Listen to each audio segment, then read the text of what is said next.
I'm making this video today just to clarify a few things about my knives and the sheaths that they're in. I don't make these sheaths. I was a leather worker for a couple of years, and I found that it's driving me crazy in the end. So these are made by a friend of mine called Caruana, and he works in Barleylands in Essex in the leather workshop, and he does nothing but leather work, and he has done for most of his life, and his father before him. So as you can see by the sculpting along here and along here, they are really high class sheaths, and there's a lot of thought gone into them. I know you say, oh, leather is leather and that, but in the what they call boxing of these knives, these were thought out to such a degree. I'm going to show you this knife. If you pull on that is not going to come out, and I'm not gripping it. I mean, if I hold it there, that will not come out of that knife, no matter how hard I pull. And it's because of that rivet and the way it's been boxed and shaped. Look, and it's wet shaped. Wrap the knife in cling film, you push it inside, and you shape it. Now, the thing is, you can't get that knife out of there no matter how hard you pull. But if you do the trick that the Cadex sheaths have, push it down and push it with your thumb, it comes out. And I mean, it comes out so easy. Goes in, comes out really, really easy. In, won't come out because it can't. Push it down and out it slides. Now, how's that for thought? It really is clever, isn't it? And it doesn't need that there as such. He could have just cross-stitched it and that, but he thought, put that in there, and he put another one in there just to match it up. Here you go. And I have a sheath that knife will never fall out of, and it really, really is safe. The knife itself, it's drop back tang, as you can see. But the thing is with this pistol grip tangs, they are so cool. You hold it and you immediately feel the difference, because when you point your hand out like so, your wrist is straight. When you cut on anything, like you push it forward, get it in shot, push it forward, you can see that this wood here is beech, and it is not going anywhere. And it chops. If I can get it in there. Nice big stomp on that, straight in, and there you go. Big lump out of it.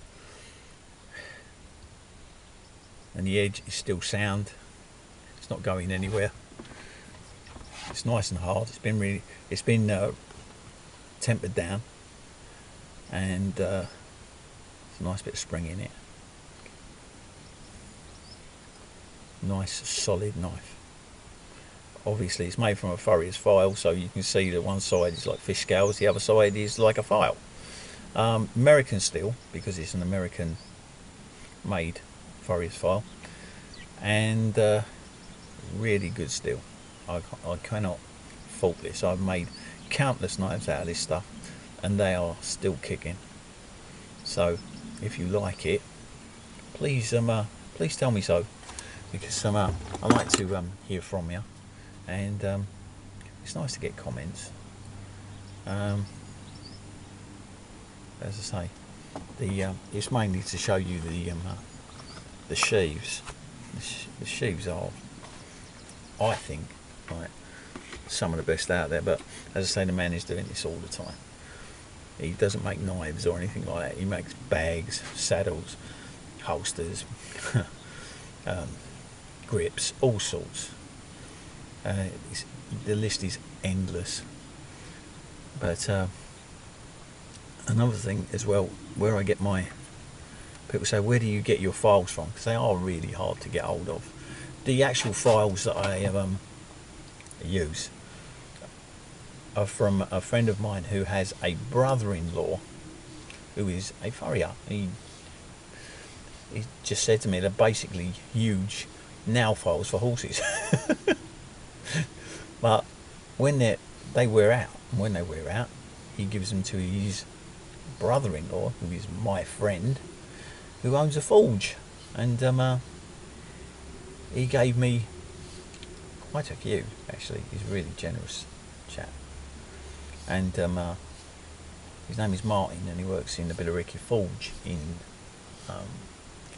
Barleylands in Billericay. And I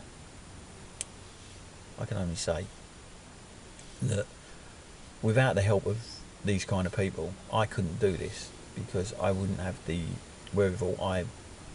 My channel is 0 pence, so give you an idea. But these sheaths, I had to how I say, trade for these, and if I wanted to buy one of these sheaths, it would cost me £80, and you can see the workmanship that goes into them and the thought that goes into them. Like I couldn't afford that. But if he wanted to buy one of my knives, you know, the amount of work that goes into them and the amount of thought that goes into them, it makes them worth something.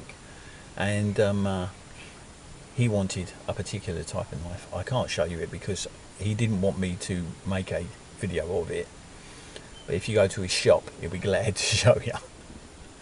But that was something special, and he made me these two sheaths. So having said that, everything is relevant and irrelevant, really. It's what people think of them, and that's my main thing. If I can put something in front of, I went to the bushcraft weekend run by Mr. Roach and Funky Prepper, and all I can say was that in the top field, most of the guys that were camping out there, they were knife makers, and I cannot tell you, just I was like a kid in a sweet shop, and they were so helpful and so welcoming that it was I was smiling all day. I just could not get the smile off my face, and it was such a brilliant event, and it was I don't know, spontaneous and really, really good. And if they have another one, I recommend it to anybody. But that's if you're a prepper, you know. I was only there for the day. I couldn't do the thing. I was there with my brother-in-law, and we were suffering for our misspent youth, because both of us are really active and fit when we was younger, and done some really stupid stuff. I myself went bouncing down the side of a mountain once, and I spent quite a bit of time in hospital. So, and sometimes I get out of bed now and it feels like I've just done it. So I'm not going to sort of hide the fact that I'm knackered. But this is what I do, and this is what my friends do, and I hope you like it. And I will be making some more knives, and I will be hopefully getting some more sheaths made by hook or by crook, and of different styles, because I did ask him about not copying a hedgehog, but you know, coming up with something. And if he's going to come up with something, he will come up with something, and it will be original. I haven't seen it yet. I'm hoping that he'll start working on it very soon. And as I say, that's Ray Caruana, and his leather shop is in Barleylands in Essex. I hope I haven't repeated myself too much, because I'm terrible at making these videos. I try and get so much, my brain is like shooting around at 40 mile an hour, and it just doesn't work that well. But at least the camera's not shaking because I'm not holding it in my hand. And this knife, hopefully I can show you this one. This is a large bushcraft knife with jimping on the back, decorative jimping. I made it because I wanted to. Basically, no reason. I like making different shapes of knives and you know, working out. I've got to the stage now where I used to look up books and sort of think of things, but I'm trying to get my own sort of blade definition out there, and I like blades of around 3 to 4.5 inches. I think that's good for working in the woods. A nice grip that is going to give you plenty of, you know, plenty of choke room and plenty of swing room. And this swings really nice. It's got a nice neck to it as well, where you can sort of choke up on it. And the full tang, you can see it's a very thick full tang. It tapers all the way to the end. And the belly of it is really comfortable against the fingers. So, nice grind, convex, and very sharp. As I say, this one will bite you. But thanks for watching, and hope you enjoyed it.